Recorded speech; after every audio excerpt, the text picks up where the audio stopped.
અમે શાંતિથી સાહેબ કરવા આવ્યા. બે હાથ જોડાવે કે તો પગે પડા લ્યો. ના બરાબર છે. બીજું શું થાય સાહેબ? આનાથી જેટલી વિશેષ તમને રજૂઆત કરો કહો. અમારું નથી પીડ્યા તો વેદી જાતી તમને તમારે તો તમારા છોકરા સ્કૂલમાં હારી ભણતા છે. અમારા છોકરા મજૂરી કરી છે સાહેબ.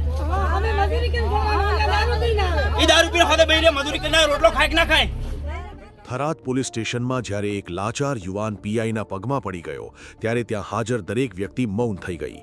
આ દ્રશ્યો થરાદના અભીપુરા ગામની એ વરવી વાસ્તવિકતા છે જ્યાં દેશી દારૂની ધમધમતી હાટડીઓથી કંટાળીને આખરે મહિલાઓ સહિત યુવાનોએ પોલીસ સ્ટેશને હલ્લાબોલ કર્યો.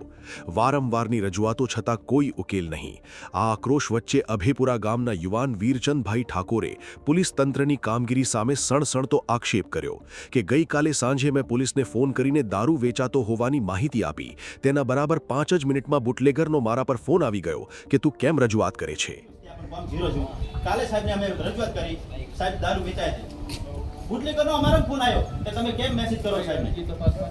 અરે સાહેબ જાણે સાંભળો હું અત્યારે તમારી હાજરીમાં જ છું. અરજીમાં જેટલા લુખા હોય ને એ બધા લુખા લઈ આવો.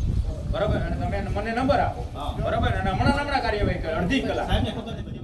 તો એક માતાએ દારૂ બંધ કરાવવા હાથ જોડીને કેવી આજીજી કરી સાંભળો. પણ અમારા 15 વર્ષના છોકરા દારૂ પીએ છે. હવે આવીને બાયડી અને બીરન ધમકી અને મારે બચાવને. હા એટલે અમે અહીંયા કહેવા તો અમને બોલવા આવે છે. એટલે અમારા ગામમાં દારૂ સાહેબ બંધ કરાવો. બિલકુલ કરાવીશ મારી સાંભળો.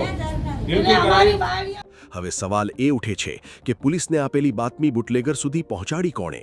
જો કે મામલો વધુ વળશે તે પહેલા થરાદના ડીવાયએસપી SM વાળોતરિયાએ સ્થિતિ સંભાળી હતી અને કડક કાર્યવાહી કરવાની ખાતરી આપીને મામલો થાળે પાડ્યો હતો. સાંભળો, પોલીસને ઘણા કામ હોય છે. બરાબર છે, પોલીસને એક કામ નથી હોતા, ઘણા કામ હોય છે. છતાં હું ખાતરી આપું છું એટલે અમારા માટે સાહેબ તો માને નહીં બધે માટે હોય, બધા કામ કરે જ છે. તો અમારા સાંભળો ભાઈ, સાંભળો તમે સાંભળો. અમે હું તમને ખાતરી આપું હું ખાતરી આપું છું કે તમારા અભયપૂર્વમાં જે તમારો પ્રશ્ન છે એ પ્રશ્ન સોલ્વ થઈ જશે. 7 જ દિવસની અંદર સોલ્વ થઈ જશે.